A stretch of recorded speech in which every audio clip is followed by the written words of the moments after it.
मैंने आज जेहेतु रविवार तो रविवार स्पेशल रे बनाऊँ अंडा तड़का।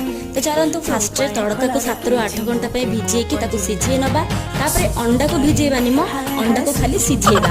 तो तापर कौन करबा ना से सब को छाड़ी आम तेल दबा जीरा सोरिष आउ पियाज अदा रसुण पेस्ट तापर दबा जी अंडा तड़का को देखिए आप खाइबे से हिसाब से नेबे। देन अंडा को आम भाजवा पकईकी तापर आम पकेबा टमाटो तापर लास्ट रे ऐड करबा तड़का जो सिझे रखिथिबा।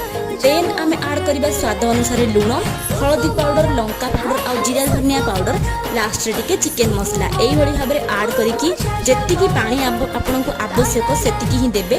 अधिक पानी तड़कारे भल लागेनी तो जेतिकी हिसाब रे देखिकी देबे।